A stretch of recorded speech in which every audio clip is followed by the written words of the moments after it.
श्रीमद् रामायणम्।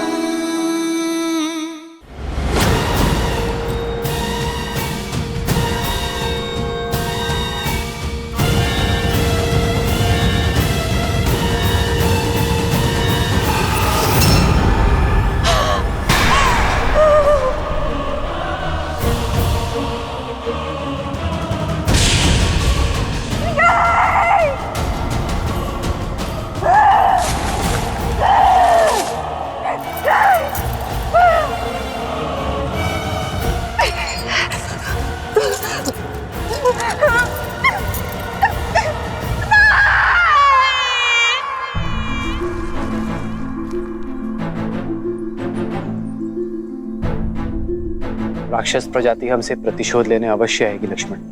हमें शीघ्र अतिशीघ्र यहाँ एक गुफा का निर्माण करना होगा ताकि मैं पंचवटी में इनका सामना कर सकूं और सीता यहाँ सुरक्षित रहे। आप क्यों भैया? रक्षक का धर्म तो मेरा है, इसीलिए इन राक्षसों का सामना भी मैं ही करूंगा। आप यहाँ भाभी माँ के साथ रहिए। तुम्हारे सामर्थ्य पर तनिक भी संदेह नहीं है मुझे लक्ष्मण। तभी तो संसार में सबसे अमूल्य, सबसे महत्वपूर्ण सीता की सुरक्षा का दायित्व मैंने तुम्हें सौंपा है।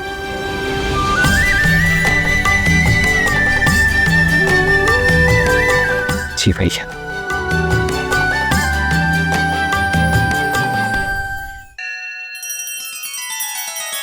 श्री रामचंद्र कृपालु भजुमन हरण भव भय दारुणम। नव कंज लोचन कंज मुख कर कंज पद कंजारुणम। सिया राम सिया राम सिया राम सिया राम। आदर्श और मर्यादा की है ये कथा महापावनम। काट मद श्री से मिला दे श्रीमद् रामायणम। श्रीमद् रामायणम। सिया राम सिया राम सिया राम सिया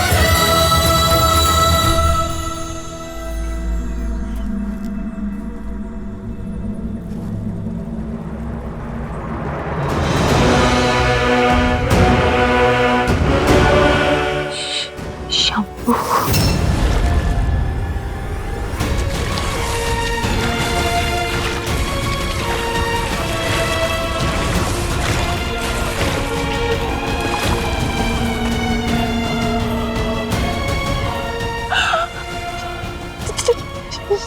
शंभू।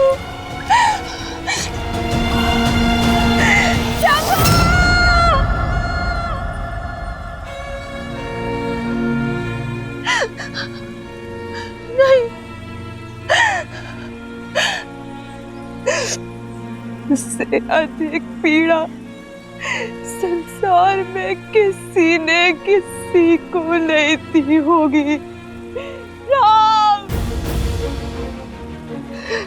जो तुमने और तुम्हारे भाई ने मुझे दिए उस जनक नंदिनी सीता के कारण।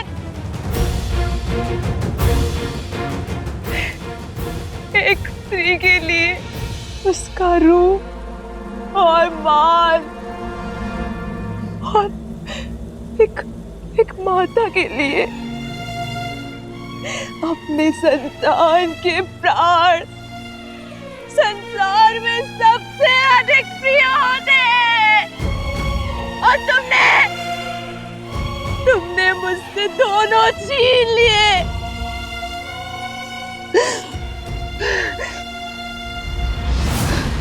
नहीं छोड़ूंगी,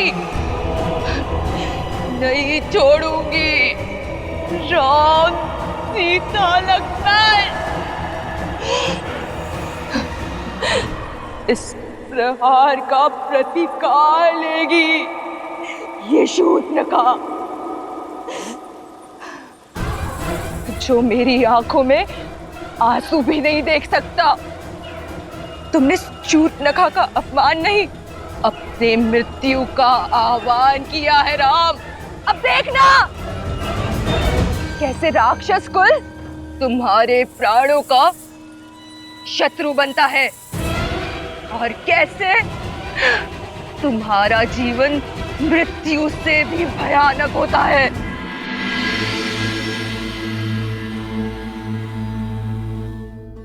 ये कैसा विरोधाभास है महादेव। एक और श्री राम शापित अहिल्या का उद्धार करते हैं, राक्षसी ताड़का को मां कहकर पुकारते हैं, और वहीं दूसरी ओर शूर्पणखा के साथ इस घटना का समर्थन भी करते हैं। उसे क्षमा क्यों नहीं किया दीन दयालु श्री राम ने? क्योंकि कुछ अपराध ऐसे होते हैं देवी जिनके लिए क्षमा नहीं, सीख देना आवश्यक होता है। आपको धूम्रलोचन तो स्मरण होगा, वो असुर जिसने स्वयं आपके समक्ष भी ऐसा ही कुप्रस्ताव रखा था। आपने उसे एक फूंक मारकर भस्म कर दिया था।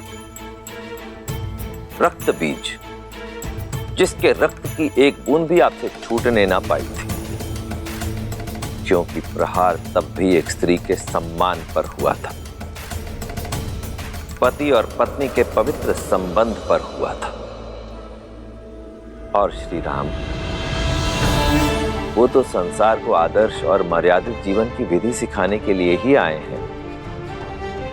ऐसे में संसार को यह सीख देना भी अत्यावश्यक हो जाता है कि यदि किसी ने कुमार्ग को अपनाया तो उसे दंडित भी किया जाएगा। दंड स्वरूप शूर्पणखा की नाक काटी गई, उसके रूप के अभिमान को मिटाने के लिए उसके कानों को भंग किया गया, क्योंकि श्री राम द्वारा बार बार धर्म की बात समझाने पर भी वो उसे अनसुना कर रही थी। आप स्वयं विचार कीजिए देवी, शूर्पणखा को उसकी वासना और कामुकता की भावनाओं ने इस सीमा तक ग्रसित कर दिया कि वो ये भूल ही गई कि वो वहां अपने पुत्र को ढूंढने गई है। और जब किसी व्यक्ति की वासना उसे उसके उद्देश्य से भटकाकर कुमार्ग की ओर अग्रसर कर दे, किसी अन्य के पवित्र संबंध को मलिन करने की प्रेरणा दे, तो उसका यही परिणाम होता है।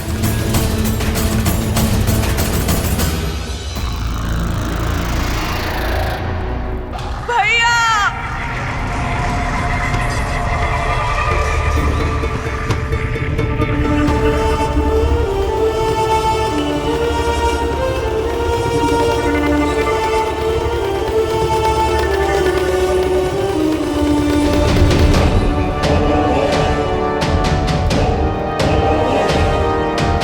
शूर्पणखा बहन, भैया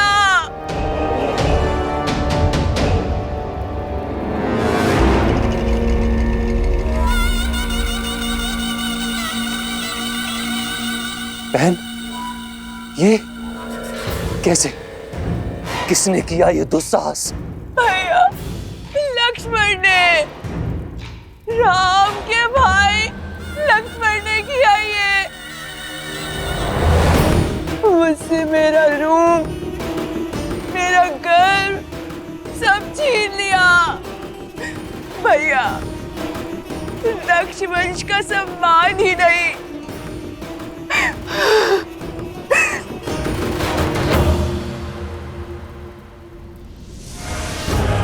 मेरे पुत्र के प्राण भी ले लिए भैया। शंभू,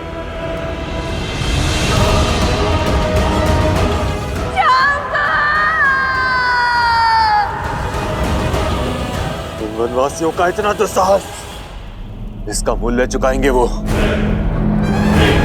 अपना प्रतिशोध पूरा होते देखोगी तुम बहन। ऐसी मृत्यु देंगे उन वनवासियों को कि भय का दूसरा नाम दंडकारण्य भी भयभीत हो उठेगा। उचित कहा दूषण, किंतु उससे पूर्व शंभू की अंत्येष्टि करनी होगी।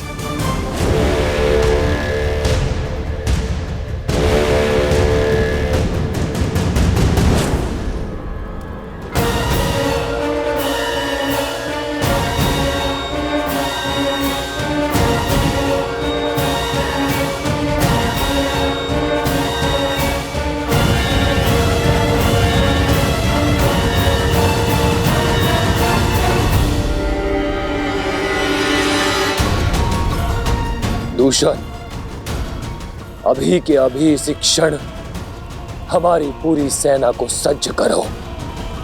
पूरे 14,000 राक्षस सैनिकों के साथ पंचवटी की ओर कूच करेंगे।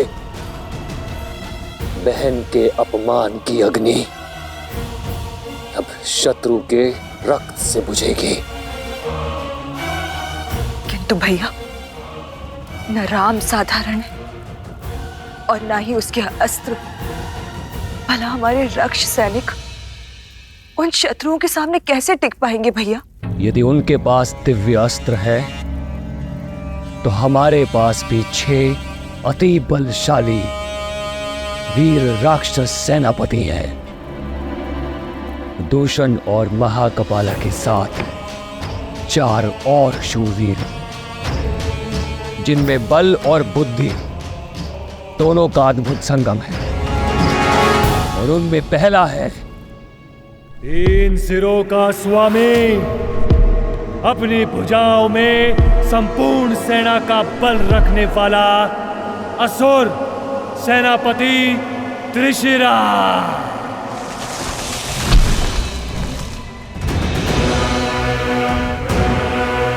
दूसरा छल, बल और युद्ध कौशल का धनी, निपुण, निर्भीक, महापराक्रमी रामदेव।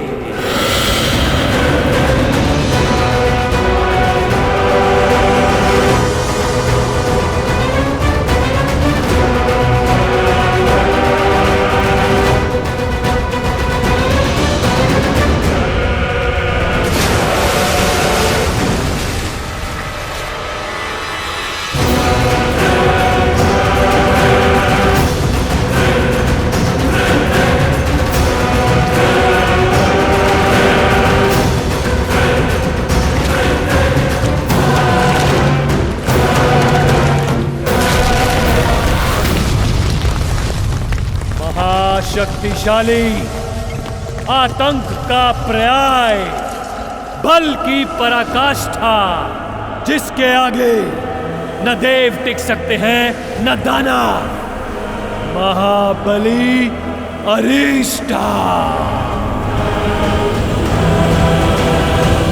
और सबसे शक्तिशाली अस्त्र, कुटिलता में पारंगत, दया से दूर, बल से भरपूर, अनेकों बार इस धरा को संतों के रक्त से रंगने वाला परम प्रतापी सुलक्षा, जिनके वार से देवता भी नहीं बच सकते, उनके प्रहार से वो तुच्छ मानव कैसे बचेंगे? मनुष्य शरीर 5 तत्वों से बना है और हमारे 6 वीर सेनापति राम और लक्ष्मण का हर अंग भंग कर देंगे, आत्मा तक को नष्ट कर देंगे उनकी।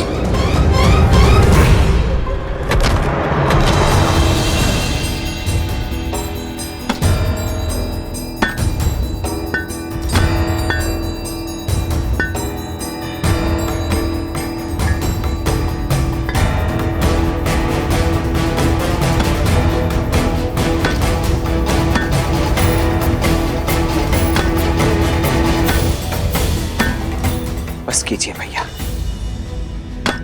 अब तनिक विश्राम भी कर लीजिए। शेष कार्य मैं स्वयं ही कर लूंगा अकेले।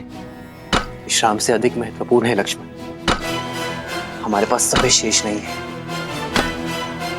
दिन ढलने के पूर्व इस गुफा का निर्माण करना होगा। जितना मैं असुरों को समझाऊं, वो रात्रि में ही प्रहार करेंगे।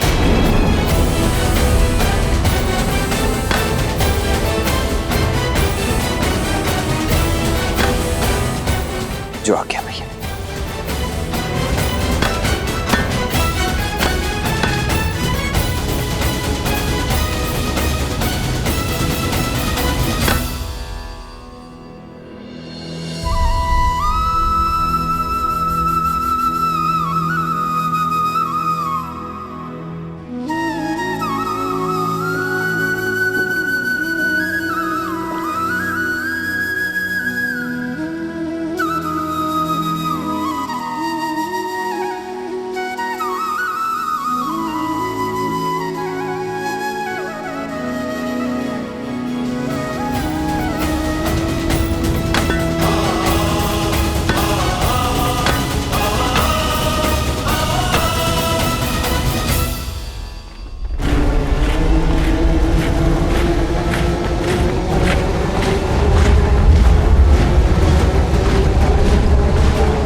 राक्षस वीरों, आज राक्षसों के सम्मान पर प्रहार हुआ है। दो तुच्छ वनवासियों ने हमारे बल को ललकारा है, हमारे शौर्य को चुनौती दी है।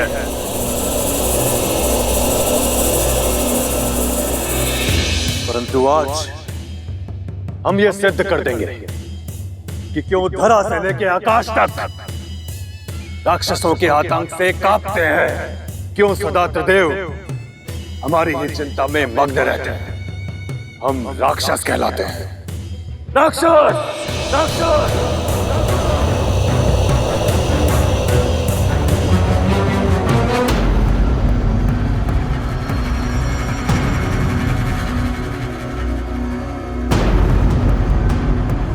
मेरे 6 वीर सेनापति,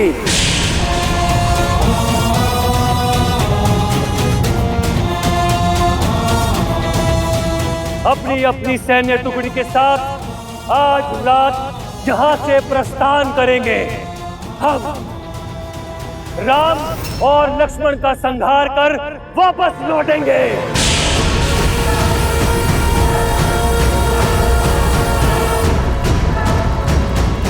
और इस द्वंद्व में हमारा पुरस्कार होगी ब्रह्मांड सुंदरी सीता।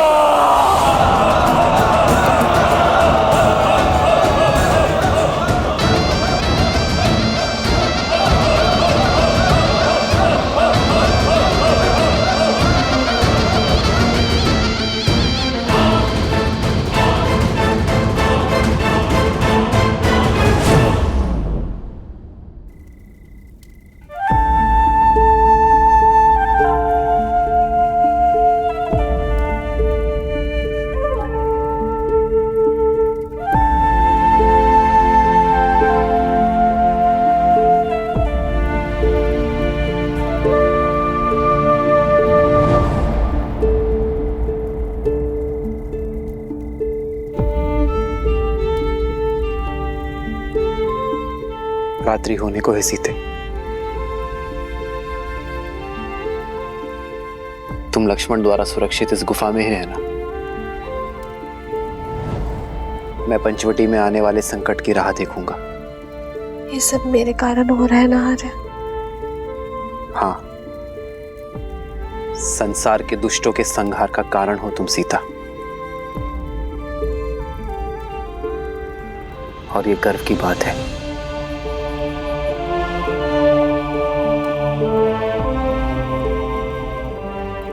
अब मुस्कुरा भी दो सीता। मेरी सीता के सुंदर मुख पर चिंता का भाव शोभा नहीं देता।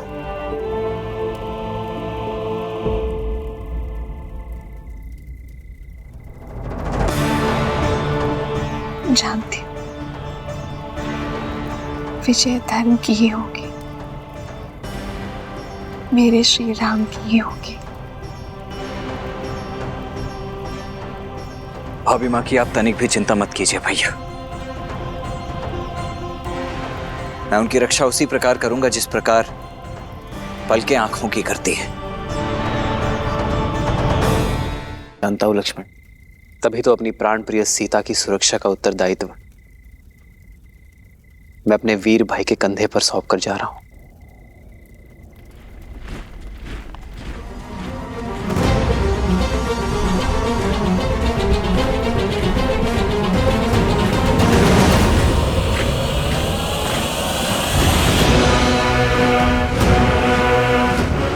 भैया, प्रतीत होता है इस बार राक्षस अपने संपूर्ण सैन्य दल के साथ आ रहे हैं। युद्ध में शौर्य देखा जाता है लक्ष्मण, शत्रु की संख्या नहीं।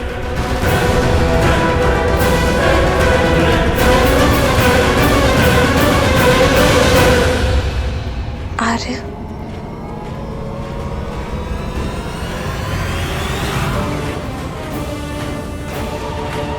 जानता हूं सीते, अपना ध्यान रखूंगा।